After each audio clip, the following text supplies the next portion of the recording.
Hello, I'm Crafty Patty, and thank you for stopping by. We are going to be doing another knitting project. Why do I keep throwing more knitting at you? Because it's just so popular right now. It's the rage. Everybody's doing it. It's not for this little old grannies like me.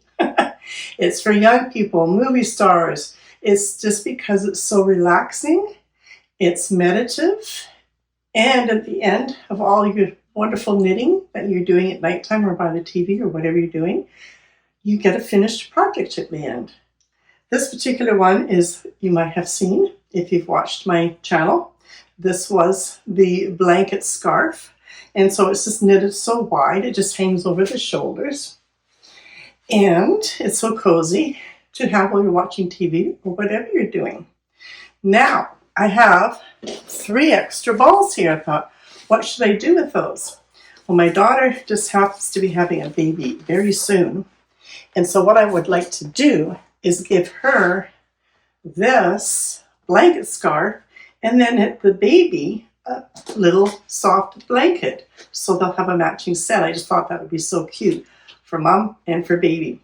So I'm going to knit up a blanket using the same pattern I used here, and it will be a lovely, cute matching set. And the only difference from this to our blanket is we'll be casting on more stitches, but this time we use the circular needles only so we can have enough room to hold all the stitches when we're not knitting in the circle. Don't worry about that part. And as always, the supply list and any links will be in the description box below this video, as well as the full written out pattern for the blanket. All right, so let's get started.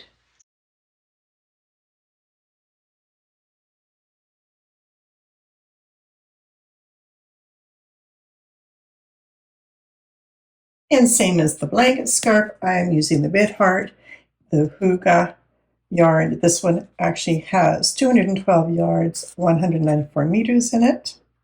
And this is a bulky 5. And like I mentioned, I am using the US 11 8mm circular needles. I have pulled out approximately 2 yards of yarn because that's what we're going to be using for a long tail cast on. And I find a long tail cast on works better for a bulky yarn. And here's the 2 yards I've pulled out. So from that point there, we're going to make our slip knot. So I'm just going to wrap around, form a little X, and that yarn comes up through that hole. You can use your thumb to pull it out, then remove your fingers, grabbing both pieces of yarn, pull down, and you've made your slip knot. Let's pop that on our needle and just slip it up. If you have a yarn winder like this, and here's the yarn winder, and that's what I made the yarn cake with. And I do have a video on how to use the yarn winder, and I will leave all those links as well as any supplies always in the description box below this video. You can form it into yarn cakes, or you can take it from the inside of your ball. I just find that this prevents tangles a lot more. If you've never done a long tail cast on, then keep watching. I like to have good tension, so I'm wrapping around my baby finger, and I'm using this so it's easier to do my long tail cast on. So I'm just going to turn this around so that's coming off the left. My yarn from the ball is coming on the right.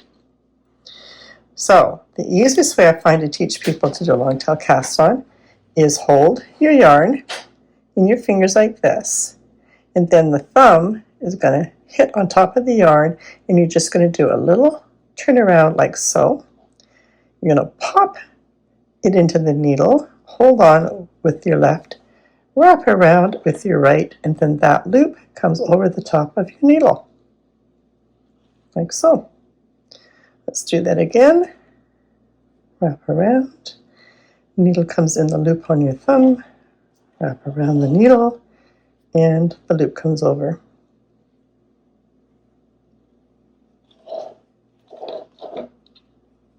Okay, hope you've got that. And that's what I have left over from the 2 yards that I pulled out to do the 80 stitches for my cast on, just so you know. And we're going to be doing just a plain knit border. So let's just do all knits across our whole first row. So I'm not sure, in case you haven't ever done knitting before, I'll go slower. Yarn around and then off the needle. Do a few more knits for you on the slower side.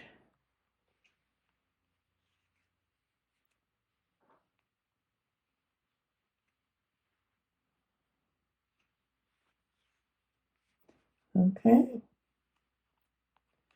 So all knits across the whole row, and we'll see you at the end. And the last 2 stitches for that first row of all knits. So I'm just going to transfer.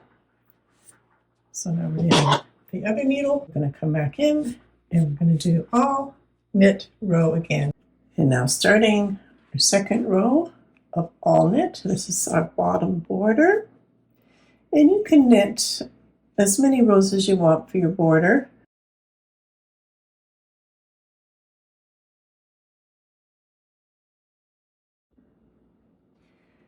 There will be 4 rows to complete our broken rib pattern. And the first row just happens to be all knit again. So let's knit one more row, just all plain knits, just like the border. So we'll do all knits and I'll see you at the end. And the last 2 stitches of our first row of our pattern, which was all knits. And now turn in your work and let's do row 2.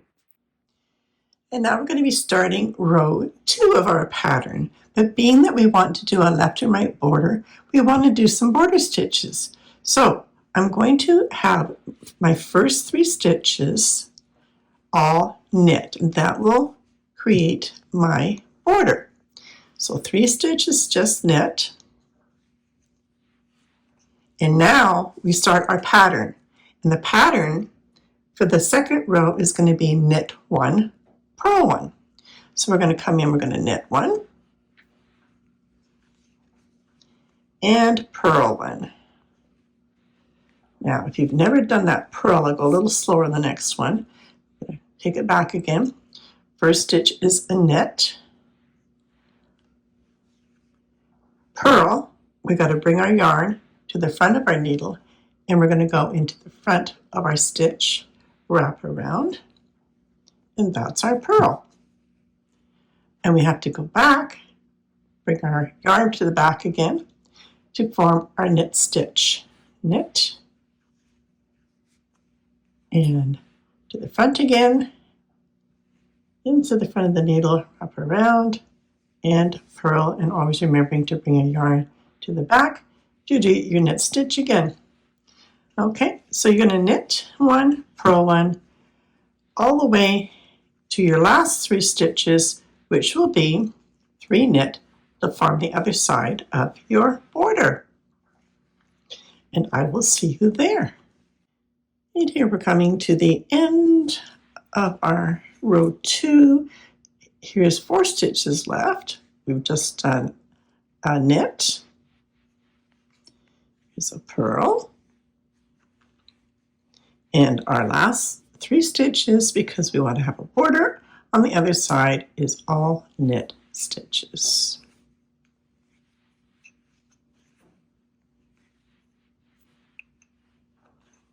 And that completes row 2. Row 3 is super easy because it's all knit stitches again. So you don't have to worry about your 3 border stitches because they're going to be knits anyways. So all you're going to do is knit this whole row. And we'll see you at the end. And here we are at the end of row 3. And you don't have to worry about your borders because they're all knit stitches anyways, which is the same as your border. And now we're ready for row 4. And row 4, always with your 3 border stitches. And this time we're going to start with a purl. So we go yarn forward, purl, yarn back, and knit. And that's all you do across the whole row. Purl 1 and knit 1. All the way until you get to the last 3 stitches, which of course will be 3 knits. If you lose track of where you are and you're not sure if it's a purl or a knit, you can tell your purls have got the horizontal bar right here, and your knits have got the V coming down. Here's your bar, here's your V, here's your bar. Okay? So I know that I've got purl, knit, purl. So I know my next stitch is a knit. And here we are at the end of the row. This is a purl, and we do have a knit to finish off that pattern. And then we still have 3 more knits to do for the border. And now you've completed your pattern, rows 1 to 4. So you're just going to turn it all around and repeat rows 1 to 4. I've used 1 ball of yarn, so I just want to let you know where I'm at. Those 80 stitches I cast on are giving me about 32 inches using this Hooga yarn. 32 inches is approximately 81.3 centimeters, and I'm getting about 13 and, let's say just 13 and a half inches in length, which is about 34.3 centimeters. So I'm now going to join my next ball of yarn and we'll continue on. And I'm going to show you a fun way to join 2 pieces of yarn. We've got this one coming off our new ball, and this is coming off our project. This one on the top, this one on the bottom. Let's take the one on the bottom. We're going to pass it over the one on the top. We're going to bring that yarn underneath both of those strands, and then that end is going to come through the loop. And you've basically just made a simple knot. So let's close that up. There's the one knot. Let's do the same thing for this side. We're going to now pass the top yarn over the bottom yarn, bring it underneath both pieces of yarn, and then through the loop. And then you can tighten that one. And then all you do is you grab not the tails, but the longer pieces of yarn, and you pull it together. So I'm just going to give it an extra tight squeeze on both of those knots, and then one last pull together to make sure it's good and secure. And then it's just a matter of cutting off those little tails, and you're ready to go with more yarn. There you go. And in the bulky yarn, this will hide away quite nicely, and you don't have any end to weave in later. I've now added my 3rd ball of yarn, and being that I'm about 32 inches in width, I think I'll go about 36 in length. So I'm going to knit about 20 more rows until I'm approximately 35 inches, and then we'll do our top border. So I will carry on and knit my 4 rows, and you certainly don't have to watch this because we know how to do our knit stitches now. And then I'll get back to you when we're ready to cast off. We'll see you there. I've finished my 4 rows of all knit for my top border, and now we're just going to do a nice loose cast off. And as always, we knit the first one, we knit the second one, and the first one comes over the second one, and we continue along the whole row.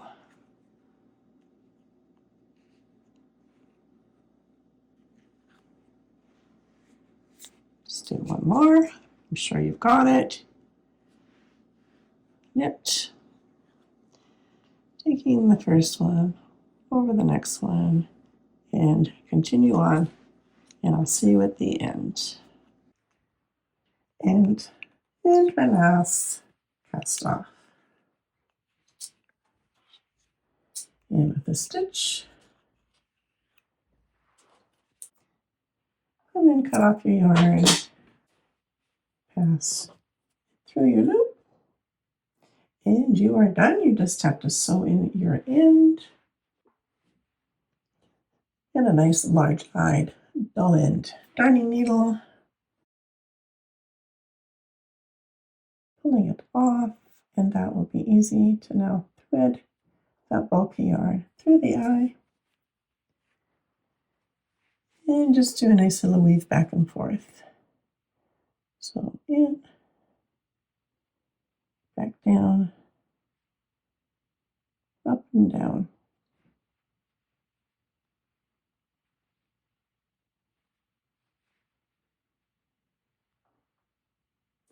And once I've gone one way,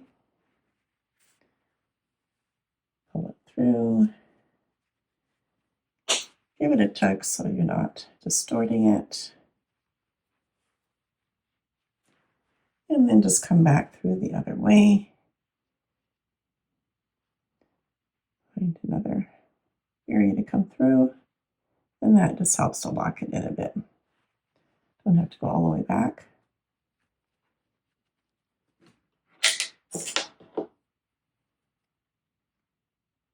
There we go. And do the same for your other end. And here's the right side, how it looks for the broken rib knitting. And it's almost like you can see lines or little diamond shapes. It's very pretty and very easy to do. So this is the correct side. And even the back side looks beautiful too. Well, I hope you enjoyed knitting along with me to make this pretty broken rib pattern baby blanket. And I'm really excited to give it to my daughter along with this blanket scarf that it's hard for me to give up, but I'm going to give it to her. I will have the link to this blanket scarf in the description below if you would like to make one. I have had a few comments on viewers that would love to have more crochet videos. Well, at a very young age, I was taught to knit right-handed because the lady that taught me didn't want to teach me left-handed. So therefore, I've always knit right-handed, but yes, I am a lefty. So I'm going to attempt to do some crochet videos for you. I might show it left-handed, but I will also try to show it right-handed. We'll see how that goes. But keep watching, put on your notification bells, and you never know what Crafty Patty will be up to next. So enjoy your knitting, crochet, and whatever you love to do. Until next time, bye-bye.